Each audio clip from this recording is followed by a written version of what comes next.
കൂടുതൽ സുന്ദരിയായിട്ടുണ്ട്. രഹസ്യം രഹസ്യം പറഞ്ഞോ. ഒന്നുമില്ല, മനസമാധാനം. ഇടയ്ക്ക് ഒരു തമിഴ് സിനിമ വന്നിട്ടുണ്ടായിരുന്നു, പക്ഷെ എനിക്ക് അംഗീകാരം ചെയ്യാൻ പറ്റില്ല. രജനീകാന്തിന്റെ ഒരു പടത്തില്, പക്ഷെ അത് ചെയ്യാൻ പറ്റില്ല.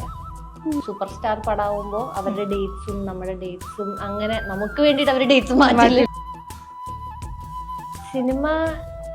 സിനിമ അല്ലാതെ ഇപ്പൊ വേറെ ഒന്നും ചിന്തിക്കാൻ പറ്റാത്ത മാതിരി തോന്നുന്നുണ്ട്. അവര് ചീത്ത പറഞ്ഞാലും നമ്മളിങ്ങനെ എന്ത് രസമായിട്ടല്ലേ ചീത്ത പറയണേ എന്നുള്ളത് നമ്മള് അഡ്മിറേഷൻ. ആദ്യമായിട്ടായിരിക്കും കേട്ടോ ഒരു ടീച്ചർ പറയുമ്പോ അത്ര എൻജോയ് ചെയ്ത് ചീത്ത കേൾക്കാൻ പറ്റില്ല. ഐ എം റെഡി, നിങ്ങൾ പറയൂ, ഞാൻ എന്തുകൊണ്ട് ചെയ്യാൻ റെഡിയാണ്, നമുക്ക് ഓഡിഷൻ ചെയ്യാൻ റെഡിയാണ്, എന്തിനും റെഡിയാണ്. അൺകംഫർട്ടബിൾ അല്ല, ഭയങ്കര കംഫർട്ടബിൾ ആയി കഴിഞ്ഞാൽ എനിക്ക് ഞാൻ ഡൗട്ട് അടിക്കും, ഇതെന്താണ്, ഇതെങ്ങനെയല്ലോ, ചെറിയൊരു സൈക്കോ. ഞാൻ ടൂ കംഫർട്ടബിൾ, ഞാൻ ഇങ്ങനെ ആലോചിക്കും ഇത് എന്തോ ഇക്വേഷൻ കറക്റ്റ് അല്ല, എന്തോ എവിടെയോ പാളിയിട്ടുണ്ട് എന്നുള്ളത്. പിന്നെ എന്തുകൊണ്ടാണ് മറ്റു ഭാഷകളിലേക്ക് ശ്രമിക്കുന്നില്ല, എനിക്കത് അറിയില്ല. ഞാൻ അഭിനയിക്കുന്ന സമയത്ത് അവിടെ സെറ്റിൽ എനിക്ക് ഓർമ്മയുണ്ട് പറയുന്നത്, ഈ കുട്ടി ഇത് കഴിഞ്ഞാൽ തെലുങ്ക് ഇൻഡസ്ട്രിയിൽ മലമറയ്ക്കും എന്നുള്ളത്. മറച്ചില്ല. എനിക്ക് മലയാളത്തിൽ നല്ല സിനിമകൾ ചെയ്യണമെന്ന്, അത് എൻ്റെ പ്രയോറിറ്റിയാണ്. നമ്മൾ സെറ്റിൽ പോകുമ്പോൾ ആണുങ്ങളാണ് കൂടുതലുള്ളത് സെറ്റാണ്. അപ്പോൾ അങ്ങനെയുള്ള ഒരു ഗ്രൂപ്പിൻ്റെ ഇടയിൽ നമ്മൾ പോകുമ്പോൾ ഞാനത് പ്രിറ്റൻഡ് ചെയ്തിട്ടുണ്ട് that I'm okay with ഇവരുടെ ജോക്സ്. ആക്ടേഴ്സിന് മൂഡ് ഭയങ്കര ഇമ്പോർട്ടൻ്റ് ആണ്. നമ്മുടെ you can't mess up with your mood. അപ്പോൾ ഒരാൾ വന്ന് എന്തെങ്കിലും കമന്റ് അടിക്കുക അല്ലെങ്കിൽ ജോക്ക് അടിക്കുക, വേറെ സ്ത്രീകളെ കുറിച്ച് പറയുക, സ്ത്രീകളുടെ ശരീരത്തെ കുറിച്ച് പറയുക, ഇങ്ങനെ പലതും നടക്കുന്നുണ്ടാവും ചുറ്റും. ഇതൊന്നും നമ്മൾ ചിലപ്പോ എന്തെങ്കിലും ആവട്ടെ നമുക്ക് പണിയെടുക്കാം.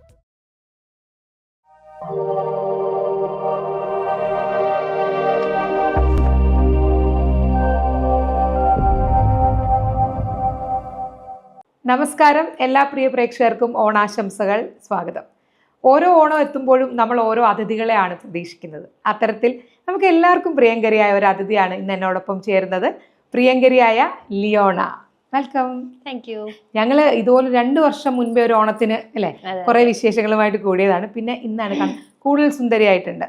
രഹസ്യം രഹസ്യം പറഞ്ഞോ. ഒന്നുമില്ല, മനസമാധാനം. മനസ്സമാധാനം. എനിക്ക് ലിയോണയെ കാണുമ്പോൾ ഒരു ഡയലോഗാണ് ഓർമ്മ, മലയാള സിനിമ നശിച്ചു പോട്ടെ എന്ന് പറഞ്ഞിട്ട്. ഇപ്പൊ നമ്മൾ ഇരിക്കുന്നതും ഏകദേശം ഒരു വല്ലാത്ത അവസ്ഥയിലാണ് അല്ലെ. ശരിക്കും ഇക്കൊല്ലത്തെ ഓണത്തിന്റെ സിനിമാ വിശേഷങ്ങൾ എന്തൊക്കെയാണ്? സിനിമ ഞാൻ ഈ ഒരു കൊല്ലം ഞാൻ ചെയ്തു വെച്ചിട്ടുള്ളത് ഒരു പ്രോജക്റ്റ് ആണ്. അണലി എന്ന് പറഞ്ഞിട്ട് മിഥുൻ മാനുവൽ തോമസ് സംവിധാനം ചെയ്ത വെബ് സീരീസ് ആണ്. അപ്പോൾ അതിന്റെ ഷൂട്ട് കഴിഞ്ഞു. ഇനി ഒരു പാച്ച് ഷൂട്ട് മാതിരി ഒരു കുറച്ച് ദിവസം ഉണ്ടാവും, ഡബിങ്. അതിന്റെ പോസ്റ്റ് പ്രൊഡക്ഷൻ തുടങ്ങാറായി. അപ്പൊ അതാണ് ഈ വർഷം ചെയ്തിട്ടുള്ളൂ. അത് എനിക്ക് വേറെ വിശേഷങ്ങളൊന്നും അതിനിടയ്ക്ക് ഒരു തമിഴ് സിനിമ വന്നിട്ടുണ്ടായിരുന്നു, പക്ഷെ എനിക്ക് അംഗീകാരം ചെയ്യാൻ പറ്റിയില്ല. രജനീകാന്തിന്റെ ഒരു പടത്തില്, പക്ഷെ അത് ചെയ്യാൻ പറ്റില്ല. അയ്യോ, രജനീകാന്തിന്റെ പടം. അതെ, അതപ്പോ എന്തുകൊണ്ട് ഈ വെബ് സീരീസ് ഉള്ളത് കൊണ്ട് അതിന്റെ ഒരു കണ്ടിന്യൂറ്റി അങ്ങനത്തെ? ഹോട്ട്സ്റ്റാറിന്റെ വെബ് സീരീസ് ആയതുകൊണ്ട് ഞാൻ എഗ്രിമെന്റ് വെച്ചു ഓൾറെഡി. അവരുടെ പ്രോജക്റ്റ് ചെയ്യുമ്പോൾ വേറെ ചെയ്യാൻ പാടില്ല എന്ന് പറഞ്ഞു. 8 months കമ്മിറ്റ്മെന്റ് ഷൂട്ടിന് വേണ്ടിയിട്ട്. പിന്നെ ഇതില് ട്രാൻസ്ഫോർമേഷൻസ് ഉണ്ടായിരുന്നു, പല കാലഘട്ടം കാണിക്കുന്നുണ്ട്, വെയിറ്റ് കൂട്ടാ കുറയ്ക്കുക. അപ്പൊ അതൊക്കെ വേറെ ഒരു പ്രോജക്റ്റ് അതിനിടയ്ക്ക് ചെയ്ത് കഴിഞ്ഞാൽ, ആൻഡ് സൂപ്പർ സ്റ്റാർ പടാവുമ്പോ അവരുടെ ഡേറ്റ്സും നമ്മുടെ ഡേറ്റ്സും അങ്ങനെ നമുക്ക് വേണ്ടിട്ട് അവരുടെ ഡേറ്റ്സും മാറ്റില്ലല്ലോ. അപ്പൊ അങ്ങനത്തെ കുറച്ച് ഇഷ്യൂസ് കാരണം ചെയ്യാൻ പറ്റിയില്ല. എന്നാലും രജനീകാന്തിന്റെ പടം അല്ലേ, വേണ്ട വെറുതെ വിഷമിപ്പിക്കില്ല. നമുക്ക് ഇനിയും വരും അവസരങ്ങൾ.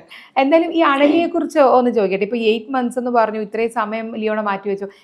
എന്താണ് ഒരു ക്രൈം ത്രില്ലർ ആണോ പേര് കേൾക്കുമ്പോ? അങ്ങനെയാണ്.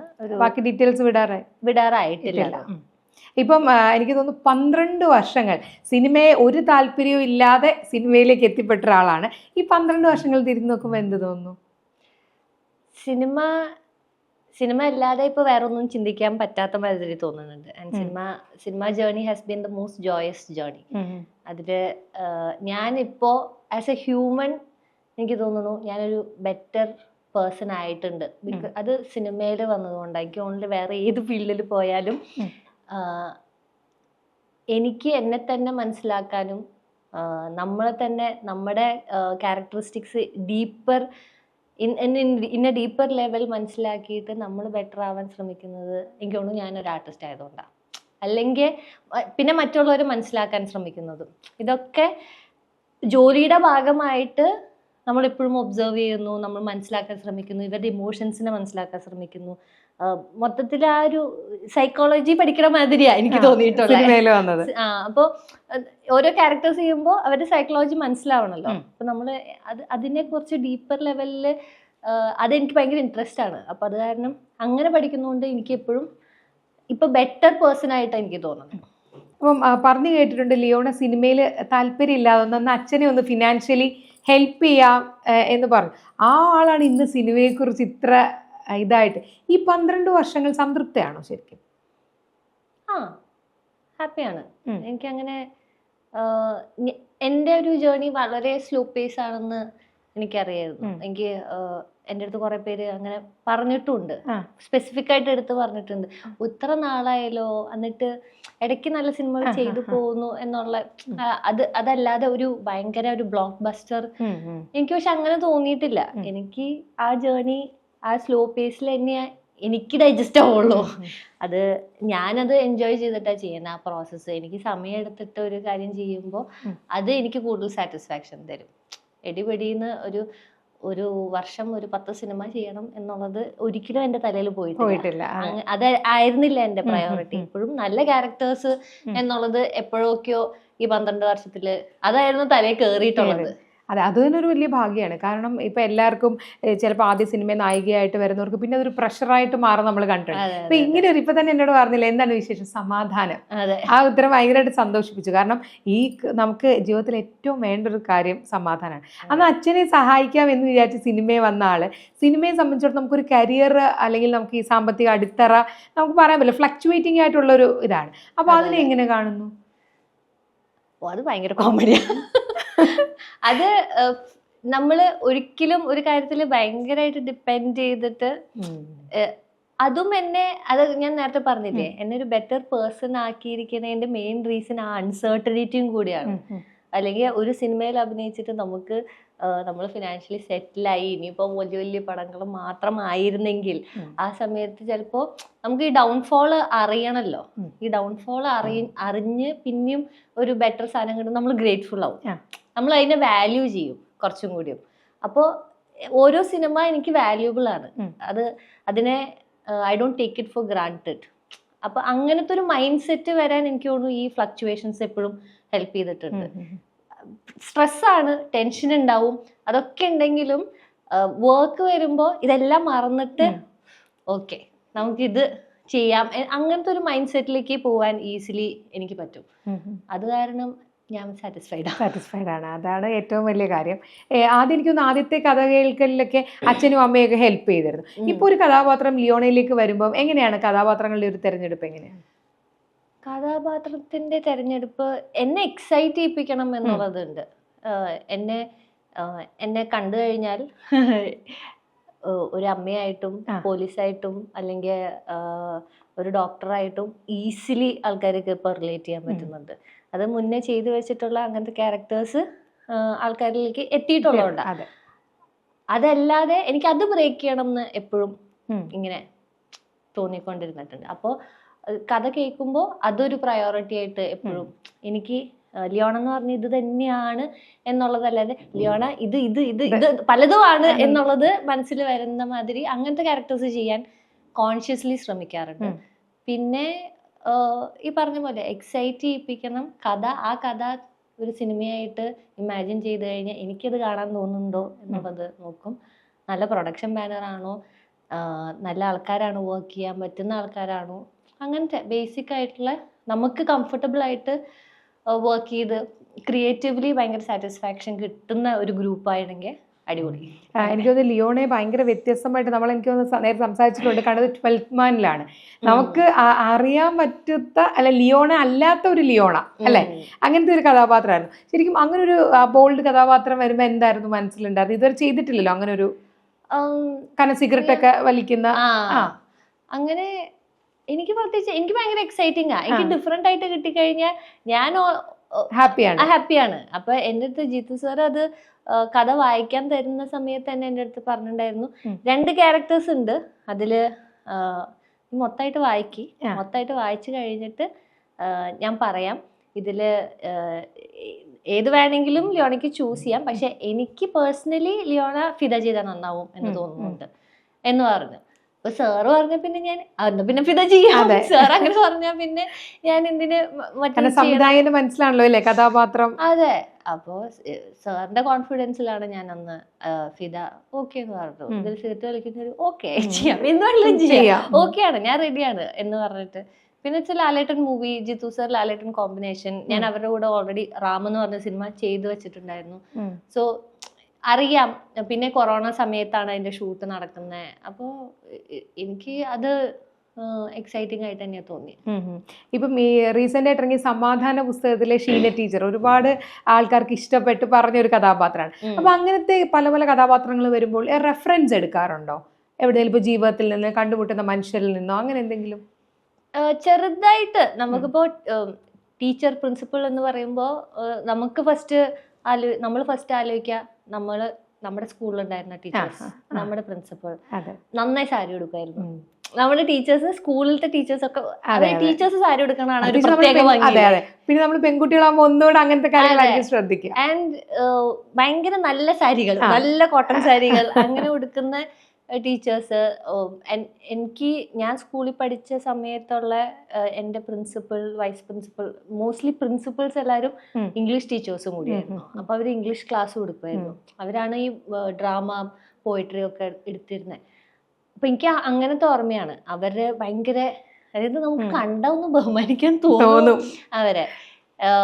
അവര് ചീത്ത പറഞ്ഞാലും നമ്മളിങ്ങനെ എന്ത് രസമായിട്ടല്ലേ ചീത്ത പറയണേ എന്നുള്ളത് നമ്മള് അഡ്മിറേഷൻ. ആദ്യമായിട്ടായിരിക്കും കേട്ടോ ഒരു ടീച്ചർ പറയുമ്പോ അത്ര എൻജോയ് ചെയ്ത് ചീത്ത കേൾക്കാൻ പറ്റുന്നത്. ഇംഗ്ലീഷില് ഭയങ്കരമായിട്ട് നല്ല ചീത്തയായിരിക്കും പറയുന്നത്, പക്ഷെ ഹായ് നല്ല രസമുണ്ടായിരുന്നു അത് കേൾക്കുന്ന ടീച്ചേഴ്സിനൊക്കെ ഭയങ്കര സന്തോഷമാവുന്നുണ്ടായിരുന്നു. ഒരു കുട്ടിയെങ്കിലും അങ്ങനെ ആലോചിക്കുന്നുണ്ടല്ലോ എന്ന് വിചാരിച്ചിട്ട്. അതെ, അപ്പൊ അങ്ങനത്തെ റെഫറൻസിൽ പല നമുക്ക് പെട്ടെന്ന് റിലേറ്റ് ചെയ്യാൻ പറ്റുന്ന ആൾക്കാർ, അതായത് നമ്മൾ കണ്ടിട്ടുള്ള, നമ്മുടെ ജീവിതത്തിൽ കണ്ട് വളർന്നിട്ടുള്ള അല്ലെങ്കിൽ കണ്ട് മറന്നിട്ടുള്ള അങ്ങനത്തെ ക്യാരക്ടേഴ്സ് ഓർമ്മ വരും. പക്ഷെ അത് കംപ്ലീറ്റ്ലി ഫോളോ ചെയ്യാൻ പറ്റുന്ന ഇല്ല. നമ്മൾ എഴുതി വെച്ചിരിക്കുന്ന ക്യാരക്ടർ അതിന്റെ ക്യാരക്ടറിസ്റ്റിക്സ്, അതിന്റെ സ്വഭാവം എന്താണെന്നുള്ളത് അതിനാണ് ഞാൻ കൂടുതൽ ഇമ്പോർട്ടൻസ് കൊടുക്കാറ്. അപ്പൊ അവരെങ്ങനെയായിരിക്കും, അവരുടെ ചെറിയ ചെറിയ കാര്യങ്ങൾ അവരിങ്ങനെയാണ് എന്ന് നമ്മൾ വിശ്വസിച്ച് ചെയ്യണമല്ലോ. അപ്പൊ അങ്ങനത്തെ കുറച്ച് ക്യാരക്ടറിസ്റ്റിക്സ് പഠിച്ച്, അല്ലെങ്കിൽ ഇതായിരിക്കണം ക്യാരക്ടറിസ്റ്റിക്സ് എന്നുള്ളത് ഡയറക്ടറിന്റെ കൂടെ ഡിസ്കസ് ചെയ്ത്, അല്ലെങ്കിൽ റൈറ്ററിന്റെ കൂടെ ഡിസ്കസ് ചെയ്തിട്ട് അങ്ങനെ ചെയ്യും. ഇപ്പൊ അടുത്തിടെ കാണുമ്പോൾ കുറച്ച് സീരിയസ് അമ്മ വേഷങ്ങളൊക്കെ ചെയ്യുന്നുണ്ട്. അപ്പം അങ്ങനെ ഇപ്പം പ്രത്യേകിച്ച് നായികന്മാർക്ക് അമ്മ വേഷങ്ങൾ ചെയ്യാൻ ചെറിയൊരു മടിയുള്ള സമയത്താണ്. അപ്പൊ അങ്ങനെ ഇരിക്കുമ്പം എപ്പോഴെങ്കിലും ടൈപ്പ് കാസ്റ്റ് ചെയ്യപ്പെടുമോ എന്ന് ചിന്തിച്ചിട്ടുണ്ടോ? കൊറേ അമ്മ ക്യാരക്ടേഴ്സ് വന്നു കഴിഞ്ഞാൽ എനിക്ക് അങ്ങനെ തോന്നാറുണ്ട്, എനിക്ക് എന്റെ അമ്മയായിട്ടല്ലാണ്ട് വേറെ ഒന്നുമായിട്ട് കാണാൻ പറ്റുന്നില്ല എന്നുള്ളത് തോന്നും. പക്ഷെ ആ സെയിം സാധനം എനിക്ക് പോലീസ് ഓഫീസറായിട്ട് വിളിക്കുമ്പോഴും എനിക്ക് തോന്നാറുണ്ട്. നോട്ട് ജസ്റ്റ് അമ്മയായതുകൊണ്ട് മാത്രമല്ല, ഈ റിപ്പിറ്റേറ്റീവ് ക്യാരക്ടേഴ്സ് അതിന്, അല്ലെങ്കിൽ ആ ക്യാരക്ടറിന് എന്തെങ്കിലും സ്പെഷ്യാലിറ്റി ഉണ്ടാവണം ആ കഥയിൽ. മൊത്തത്തിൽ ഈ ക്യാരക്ടറിന് ഇങ്ങനത്തെ ഒരു ഹുക്ക് അല്ലെങ്കിൽ ഒരു സ്പെഷ്യാലിറ്റി ഉണ്ടാവണം. അത് ഇല്ലാത്തപ്പോ നമുക്ക് ഇറ്റ്സ് നോട്ട് അബൌട്ട് ടൈപ്പ് കാസ്റ്റിംഗും അല്ല, അതല്ലാതെ നമ്മൾ യൂട്ടിലൈസ് ചെയ്യൂ എന്ന് നമുക്ക് പറയാം. ഐ എം റെഡി, നിങ്ങൾ പറയൂ, ഞാൻ എന്തുവേണ്ടി ചെയ്യാൻ റെഡിയാണ്, നമുക്ക് ഓഡിഷൻ ചെയ്യാൻ റെഡിയാണ്, എന്തിനും റെഡിയാണ്. അപ്പോൾ അങ്ങനെ നമ്മള് ഓപ്പൺ ആയിട്ട് നിൽക്കുമ്പോൾ it's like you can utilize me എന്ന് നമുക്ക് മനസ്സിൽ തോന്നില്ല. നമ്മളെ കുറച്ചുകൂടെ ഉപയോഗിച്ചിരുന്ന നല്ല കഥാപാത്രങ്ങളിലേക്ക് ഉപയോഗിച്ചിരുന്നെങ്കിൽ എന്ന് തോന്നാറുണ്ട്. ഇപ്പം എനിക്ക് തോന്നുന്നത് നമ്മൾ ഈ ഇന്റർവ്യൂവിന് വേണ്ടി വിളിക്കുന്ന സമയത്തൊക്കെ തിയേറ്ററിൽ അല്ലേ അതിന്റെ പ്രാക്ടീസുമായിട്ടൊക്കെ ബന്ധപ്പെട്ടിട്ടായിരുന്നു ലിയോണ. എന്തുകൊണ്ട് തിയേറ്റർ? കാരണം ബേസിക്കലി ലിയോണ ഭയങ്കര ഇൻട്രോവേർട്ട് ആയിട്ടുള്ള ആളായിരുന്നു സിനിമയിൽ വരുന്നതിന് മുന്നേ അല്ലേ. അപ്പോൾ കാരണം തിയേറ്റർ എന്ന് പറയുമ്പം സിനിമ എന്ന് പറയുമ്പോൾ നമ്മൾ കുറച്ച് പേരുടെ മുന്നിൽ അഭിനയിക്കുകയും പിന്നെ ഇത് എഡിറ്റിംഗ് ടേബിളിലൊക്കെ എത്തി വരും. തിയേറ്റർ അങ്ങനെയല്ല, അപ്പൊ തന്നെ നമ്മൾ റെസ്പോൺസ് കിട്ടുകയാണ്. എന്തുകൊണ്ട് തിയേറ്റർ? ഞാൻ ആക്ച്വലി 2 സ്റ്റേജ് ചെയ്തിട്ടുള്ളൂ നാടകമായിട്ട്. പക്ഷെ ഞാൻ തിയേറ്റർ വർക്ക്ഷോപ്സിന് കൂടുതൽ പോകാറുണ്ട്. എനിക്ക് cinema has always been for the longest time ഭയങ്കര അൺകംഫർട്ടബിൾ ഒരു സ്പേസ് ആയിരുന്നു. ഇൻ ടേംസ്, ഞാൻ നേരത്തെ ചേച്ചി പറഞ്ഞ പോലെ ഇൻട്രോവേർട്ട് ആയതുകൊണ്ട്. അപ്പോൾ ആൾക്കാരുടെ മുന്നിൽ ഈ അഭിനയിക്കുക എന്നുള്ളത് എനിക്ക് ഭയങ്കര ചാലഞ്ചായിരുന്നു. അത് അത് ഞാൻ എങ്ങനെയൊക്കെയോ ആണ് ചെയ്തുകൊണ്ടിരുന്നത്. അത് ഓവർകം ചെയ്യാൻ കുറെ നാളുകൾ എടുത്തു. അത് കഴിഞ്ഞ പിന്നെ എനിക്ക് ഇപ്പൊ വർക്ക് എന്ന് പറഞ്ഞാൽ അൺകംഫർട്ടബിൾ അല്ല, ഭയങ്കര കംഫർട്ടബിൾ ആയി കഴിഞ്ഞാൽ എനിക്ക് ഞാൻ ഇങ്ങനെ ഡൗട്ട് അടിക്കും, ഇതെന്താണ്, ഇതെങ്ങനെയല്ലോ, ചെറിയൊരു സൈക്കോ. ഞാൻ കുറച്ച് അതിനെ എൻജോയ് ചെയ്തു തുടങ്ങി. എവിടെയൊക്കെയോ ഈ അൺകംഫർട്ടബിൾ സ്പേസ് വർക്ക് എന്ന് പറഞ്ഞു കഴിഞ്ഞാൽ ആ സ്പേസ് വേണം, അതിനെ ഞാൻ അക്സെപ്റ്റ് ചെയ്തിട്ടുണ്ട്. അപ്പൊ ഇഫ് ഇറ്റ്സ് ടു കംഫർട്ടബിൾ ഞാൻ ഇങ്ങനെ ആലോചിക്കും, ഇത് ഇല്ല, ഇത് എന്തോ ഇക്വേഷൻ കറക്റ്റ് അല്ല, ഇക്വേഷൻ എന്തോ എവിടെയോ പാളിയിട്ടുണ്ട് എന്നുള്ളത്, അല്ലെങ്കിൽ I'm not doing it correctly, ഇത് ഇല്ല, അൺകംഫർട്ടബിൾ ആവണല്ലോ, എന്ത് പറ്റി അങ്ങനെ ഇപ്പൊ അങ്ങനെ ചിന്തിച്ചു തുടങ്ങി.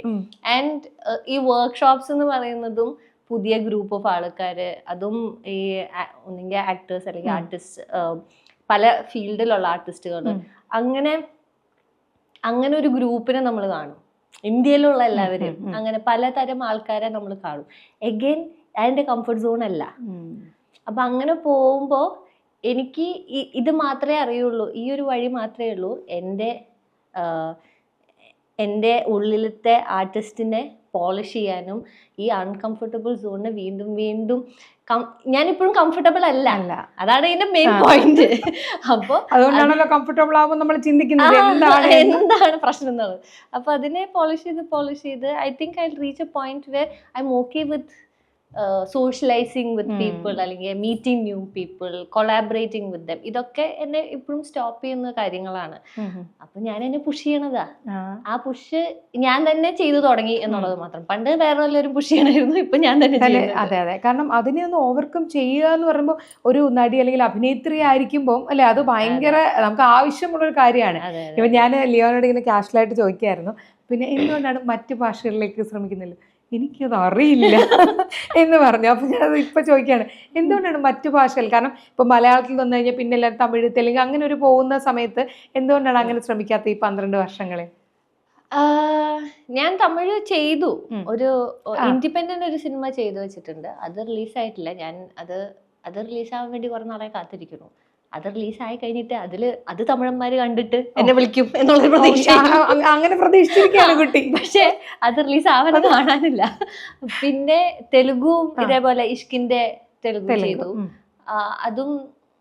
അത് അങ്ങനെ ഭയങ്കര റെക്കഗ്നിഷൻ ഒന്നും മലയാളത്തിന്റെ ഒരു അത്രയും. അന്ന് ഞാൻ അഭിനയിക്കുന്ന സമയത്ത് അവിടെ സെറ്റിലേക്ക് ഓർമ്മയുണ്ട് പറയുന്നത്, ഈ കുട്ടി ഇത് കഴിഞ്ഞാൽ തെലുങ്ക് ഇൻഡസ്ട്രിയിൽ മല മറയ്ക്കും എന്നുള്ളത്. മറച്ചില്ല. പക്ഷെ അത് ഇപ്പൊ നമ്മുടെ മനസ്സിന്റെ, അതായത് ലിയോണയുടെ പറഞ്ഞില്ലേ, നമ്മൾ ഇൻട്രോവേർട്ട് ആയിരിക്കുമോ ഒരാളോട് ചെന്ന് ചാൻസ് ചോദിക്കാൻ, അല്ലെങ്കിൽ എങ്ങനെയാണ് അടുത്ത ഇൻഡസ്ട്രിയിലേക്ക് അങ്ങനെ ചിന്തിക്കാത്തത്? എനിക്ക് മലയാളത്തിൽ നല്ല സിനിമകൾ ചെയ്യണമെന്ന്, അത് എന്റെ പ്രയോറിറ്റിയാണ്. അതിന് വേണ്ടിയിട്ട് ഞാൻ വർക്ക് ചെയ്തുകൊണ്ടിരിക്കുക. അപ്പൊ ഞാൻ മലയാളത്തിലുള്ള ഡയറക്ടേഴ്സിന്റെ അടുത്ത് ഇടയ്ക്ക് വെച്ച് കുറെ നാള് വർക്കിലാണ്ടായപ്പോ ഞാൻ ചാൻസ് ഒക്കെ ചോദിച്ചിട്ടുണ്ട്. അതും എനിക്ക് ഈ പറഞ്ഞ മാതിരി വളരെ അൺകംഫർട്ടബിൾ സ്പേസ് ആണ് ഈ ആൾക്കാരുടെ അടുത്ത്. അത് ഒന്നാമത് നമുക്ക് അറിയാത്ത, നമ്മള് ആരാധിക്കുന്നുണ്ട്, അവരുടെ വർക്ക് ഇഷ്ടമാണ്, അത്രേ ഉള്ളൂ. അതിനപ്പുറത്തേക്ക് അറിയില്ല. അപ്പൊ എനിക്ക് ആ അറിയില്ല തന്നെ എനിക്ക് ഭയങ്കര അൺകംഫർട്ടബിൾ സ്പേസ് ആണ് സംസാരിക്കാൻ ഒരാളുടെ അടുത്ത്. അപ്പോൾ അത് ഞാൻ ചെയ്തിട്ടുണ്ട്. അപ്പോൾ ഇറ്റ്സ് ലൈക്ക് ടൈനി സ്റ്റെപ്സ്. എന്നെ കൊണ്ട് അത്രേ അതിനപ്പുറത്തേക്ക് പ്രതീക്ഷിക്കരുത്. അപ്പോൾ ചെറിയ ചെറിയ സ്റ്റെപ്സ് ഞാൻ എൻ്റെ രീതിക്ക് ചെയ്യുന്നുണ്ട്. ആൻഡ് അത് ഈ പറഞ്ഞ മാതിരി സ്ലോ സ്പേസ് തന്നെയാണ്. എനിക്ക് ഒരു ക്യാരക്ടർ ഇവിടെ ചെയ്ത് അത് ഭയങ്കരമായിട്ട് റീച്ചായി അപ്പുറത്തെ സ്റ്റേറ്റ്സിൽ നിന്ന്, അതായത് തമിഴിൽ നിന്നോ തെലുങ്കിൽ നിന്നോ കന്നഡയിൽ നിന്ന് വർക്ക് കണ്ടിട്ട് വിളിക്കണം എന്നാണ് എൻ്റെ ആഗ്രഹം. ഇപ്പൊ നമ്മൾ ഇപ്പൊ കടന്നു പോകുന്ന ഈ കാലഘട്ടത്തിൽ മലയാള സിനിമയിൽ സംഭവിക്കുന്ന കാര്യങ്ങളെല്ലാം തന്നെ നമുക്കറിയാം. ഹേമ കമ്മിറ്റി റിപ്പോർട്ട് വരുന്നു. എനിക്ക് തോന്നുന്നു, ഞാൻ ചോദിക്കുന്ന ഒരാൾ അമ്മയിലും WCCയിലും ഒന്നുമില്ലാത്ത ഒരാളാണ് ലിയോണ, അല്ലെ? എങ്കിലും ഇപ്പം നമ്മൾ ചോദിക്കും, പണ്ടൊക്കെ പറയുന്നു കാസ്റ്റിംഗ് കൗച്ച് എന്ന പേരിട്ട് വിളിക്കുന്നു. ഇപ്പം അതല്ലാതെ സെറ്റുകളിൽ ഉപദ്രവം ഉണ്ടാവുന്നുള്ള കഥകൾ പുറത്തു വരുന്നു. അങ്ങനെ എന്തെങ്കിലും ഒരു നമുക്ക് ഓർക്കാൻ ഇഷ്ടപ്പെടാത്ത, അല്ലെങ്കിൽ അങ്ങനത്തെ എന്തെങ്കിലും ഒരു അനുഭവം ലിയോണയ്ക്ക് ഉണ്ടായിട്ടുണ്ടോ? ഹേമ കമ്മിറ്റിയുടെ റിപ്പോർട്ട് പുറത്തു വന്നപ്പോൾ അതിനു മുന്നേ തന്നെ, ഇപ്പോൾ നമ്മുടെ 2017 ഉണ്ടായിരുന്ന അൺഫോർച്ചുനേറ്റ് ഇൻസിഡൻറ്റിന് ശേഷം നമ്മൾ ആലോചിക്കുമ്പോൾ എനിക്ക് തോന്നിയിട്ടുള്ള നമ്മൾ സെറ്റുകളിൽ വളരെ നോർമലൈസ് ചെയ്തിട്ടുള്ള കുറച്ച് ബിഹേവിയേഴ്സ് ഉണ്ട്. എസ്പെഷ്യലി നമ്മൾ സെറ്റിൽ പോകുമ്പോൾ ആണുങ്ങളാണ് കൂടുതലുള്ളത് സെറ്റിൽ. 90% ആണുങ്ങൾ, ഒരു 10% ഒന്നും ഉണ്ടാവില്ല, വളരെ ഒരു 4-5 പേര് മാക്സിമം അത്രേ ഉണ്ടാവുള്ളൂ സ്ത്രീകൾ, ബാക്കി എല്ലാവരും ആണുങ്ങളാണ്. അപ്പോൾ അങ്ങനെയുള്ള ഒരു ഗ്രൂപ്പിന്റെ ഇടയിൽ നമ്മൾ പോകുമ്പോൾ ഞാനത് പ്രിറ്റൻഡ് ചെയ്തിട്ടുണ്ട് that I'm okay with ഇവരുടെ ജോക്സ്. അത് നമുക്കത് അല്ലാതെ വേറൊരു ഓപ്ഷൻ, അവിടെ നമ്മൾ എതിർത്ത് നിന്ന് അവരുടെ അടുത്ത് ഇതിങ്ങനെ പറയാൻ പാടില്ല, ഇങ്ങനെ ദിസ് ഇസ് സെക്ഷൽ ഹരാസ്മെന്റ് അല്ല എന്ന് നമുക്ക് അവരെ എഡ്യൂക്കേറ്റ് ചെയ്യാൻ പറ്റില്ല. അത്രയ്ക്ക് ചെറുതല്ല ഗ്രൂപ്പ്, വലിയ ഗ്രൂപ്പുകളാണ്. അപ്പൊ എല്ലാവരും അങ്ങനെയാണെന്നല്ല, അല്ലാത്ത വളരെ കംഫർട്ടബിൾ ആയിട്ട് വർക്ക് ചെയ്യാൻ പറ്റുന്ന, വളരെ അധികം സ്ത്രീകളെ ബഹുമാനിക്കുന്ന അങ്ങനത്തെ ആണുങ്ങളും ഉണ്ട്. പക്ഷെ അതല്ലാത്ത ചെറിയൊരു വിഭാഗവും ഉണ്ട്. അപ്പോൾ it is always very uncomfortable for. ഇപ്പൊ ഞാൻ ലിയോണ പറഞ്ഞുകൊണ്ട് ഞാൻ ചോദിക്കേണ്ടത്, നമ്മൾ പ്രിറ്റൻഡ് ചെയ്തു എന്ന് പറഞ്ഞില്ലേ, അപ്പം എന്തിനു നമ്മൾ അങ്ങനെ പ്രിറ്റൻഡ് ചെയ്യണം? നമ്മൾ കംഫർട്ടബിൾ അല്ലാത്ത കാര്യങ്ങൾ നമുക്ക് at the end of the day ഒരു സെറ്റിൽ പോയി കഴിഞ്ഞാൽ നമ്മൾ വർക്ക് ചെയ്യുക എന്നുള്ളതാണ് പ്രയോറിറ്റി. അപ്പൊ ഒന്നും നമ്മുടെ മൂഡിനെ, especially because we are actors, ആക്ടേഴ്സിന് മൂഡ് ഭയങ്കര ഇമ്പോർട്ടന്റ് ആണ്. നമ്മുടെ you can't mess up with your mood. നമ്മൾ ക്യാരക്ടറായിട്ട് ചിന്തിക്കണം, നമുക്ക് ഏതാണ് അടുത്ത സീന്, നമുക്ക് വേറെ കുറെ കാര്യങ്ങൾ ഉണ്ടാവും പ്രയോറിറ്റി ആയിട്ട്. അപ്പോൾ ഒരാൾ വന്ന് എന്തെങ്കിലും കമന്റ് അടിക്കുക അല്ലെങ്കിൽ ജോക്ക് അടിക്കുക, വേറെ സ്ത്രീകളെ കുറിച്ച് പറയുക, സ്ത്രീകളെ ശരീരത്തെ കുറിച്ച് പറയുക, ഇങ്ങനെ പലതും നടക്കുന്നുണ്ടാവും ചുറ്റും. ഇതൊന്നും നമ്മൾ ചിലപ്പോ എന്തെങ്കിലും ആവട്ടെ നമുക്ക് പണിയെടുക്കാം എന്ന് പറഞ്ഞിട്ട് നമ്മൾ വിട്ട് കളയാം. അതാണ് ഞാൻ പറഞ്ഞു, നോർമലൈസ് ചെയ്തു നമ്മളത്. അത് വളരെ കാഷ്വലായിട്ട് നമ്മൾ സ്ത്രീകൾ തന്നെ അത് വിട്ട് വർക്ക് ചെയ്തിട്ടുണ്ട്. ആൻഡ് അത് ശരിയല്ല. അത് എന്തുകൊണ്ടാന്ന് റിയാക്ട് ചെയ്തിട്ടില്ല, നമുക്ക് ഇതന്നെ ഈ പ്രയോറിറ്റിയിൽ നമ്മൾ വർക്ക് ചെയ്യാൻ വന്നിട്ട് അത് അവരല്ലേ, നമ്മൾ ഇങ്ങനെ ഓരോ ആണുങ്ങളും പോയി എഡ്യൂക്കേറ്റ് ചെയ്യുക, അങ്ങനെ കുറെ പേരുണ്ടെങ്കിൽ നമുക്ക് എഡ്യൂക്കേറ്റ് ചെയ്യാൻ പറ്റില്ല. നമ്മുടെ അടുത്തേക്ക് കൂടുതൽ അൺകംഫർട്ടബിൾ ആക്കി കഴിഞ്ഞാൽ നമുക്ക് റിയാക്ട്. അത് നമ്മുടെ ഒരു പേഴ്സണൽ സ്പേസ് ആണ്. പക്ഷെ വർക്ക് സ്പേസ് എന്ന് പറയുമ്പോൾ ഇറ്റ്സ് എവരി വൺ സ്പേസ്. അതെ, നമുക്ക് അതിനകത്ത് കൂടുതൽ ഇതെടുക്കാനുള്ള ഒരു ചാൻസ് കിട്ടുന്നില്ല അവിടെ, അല്ലെ? അപ്പൊ നല്ല നല്ല കാര്യങ്ങൾ നടക്കട്ടെ. ഈ പുതിയ പുതിയ സിനിമാ പ്രതീക്ഷകൾ എന്തൊക്കെയാണ്? പുതിയ സിനിമാ പ്രതീക്ഷകൾ, സിനിമ ഒന്നും ഞാൻ അടുത്ത് ചെയ്തിട്ടില്ലല്ലോ എന്ന് ഞാൻ ആലോചിച്ചു. കമ്മിറ്റ് ചെയ്തിരിക്കുന്ന സിനിമകൾ ഒന്നും ഞാൻ ചെയ്തിട്ടില്ല. പുറത്തു വന്നോണ്ടിരിക്കുകയാണ് ഞങ്ങൾ. അത് പറഞ്ഞപ്പോ വെബ് സീരീസ് ഭയങ്കര ഇഷ്ടമുള്ള ആളാണ് ഞാനും. ഞങ്ങൾക്ക് സീരീസ് ഒക്കെ ഒരുപാട് കാണുന്ന ആളാണ്. അപ്പൊ ഈ വെബ് സീരീസിൽ അഭിനയിച്ചപ്പം സിനിമയായിട്ട് എന്ത് വ്യത്യാസമാണ് തോന്നിയിട്ടുള്ളത്? അങ്ങനെ എന്തെങ്കിലും തോന്നിയിട്ടുണ്ട് മേക്കിങ്ങിലോ? മേക്കിങ്ങിലില്ല, സിനിമാക്കാർ തന്നെയാണ് നമ്മള് വർക്ക് ചെയ്തത്, സിനിമാ ഗ്രൂപ്പ് തന്നെയായിരുന്നു. വെബ് സീരീസ് എന്ന് പറഞ്ഞിട്ട് ഒരു പ്രത്യേകം കാറ്റഗറി അങ്ങനെ നമ്മുടെ ഇതിൽ വന്നിട്ടൊന്നുമില്ല, അങ്ങനെ തോന്നിയിട്ടില്ല. പിന്നെ എന്താ വ്യത്യാസം എന്ന് വെച്ചാൽ ഒരു ക്യാരക്ടറിനെ കുറച്ചുകൂടി ഇൻഡെപ്ത് ആണല്ലോ സീരീസിലാണ്. എന്ന് വെച്ചാൽ 10 എപ്പിസോഡ് എന്ന് പറയുമ്പോൾ അത്രയും it's almost like 5 hours 6 hours ഒരു ലെങ്ത് ഉള്ള ഒരു സിനിമ ആണെങ്കിൽ നമ്മൾ അത്രയും ആ ക്യാരക്ടറിന്റെ ഡീറ്റെയിലിംഗ് കൂടുമല്ലോ. അപ്പോ അത് കുറച്ചും കൂടിയും ഇൻട്രസ്റ്റിംഗ് ആണ്. കുറച്ചുകൂടി നമുക്ക് ആ ക്യാരക്ടറിന്റെ ലേയേഴ്സ്, അതിനുള്ള സമയമുണ്ട് ആൾക്കാരിലേക്ക് ആ ക്യാരക്ടർ ഫുള്ളായിട്ട് എത്താനുള്ള. അങ്ങനെയുള്ളൂ, അത്രേ ഉള്ളൂ. ഓക്കെ, അപ്പൊ അണലിയാണ് പുതിയ പ്രതീക്ഷയായിട്ട് നമ്മൾ കാത്തിരിക്കുന്നത്. അപ്പം ഈ ഓണം ഒരു സമ്പൽ സമൃദ്ധവും ഗംഭീരവുമാട്ടെ. ഇനി ഞാൻ വിളിക്കുമ്പം ചേച്ചി സിനിമകൾ കൊണ്ട് നിൽക്കാൻ വയ്യ, അതെ അതെ, ആ ഡയലോഗാണ് എനിക്ക് കേൾക്കേണ്ടത്. എന്തായാലും എനിക്കൊരു അതെ, ഇനി വിളിക്കുമ്പോ എനിക്ക് ഇന്റർവ്യൂ തരാൻ പോലും സമയമില്ലാത്ത തരം സിനിമയാവട്ടെ. അപ്പൊ ചക്രെ, ഒരുപാട് സന്തോഷം, കുറെ സമയം എടുത്തു, കുറെ വിശേഷങ്ങൾ കേട്ടു. Thank you so much. Happy Onam. Happy Onam. Thank you. ACVയുടെ എല്ലാ പ്രേക്ഷകർക്കും എൻ്റെ ഹൃദയം നിറഞ്ഞ ഓണാശംസകൾ.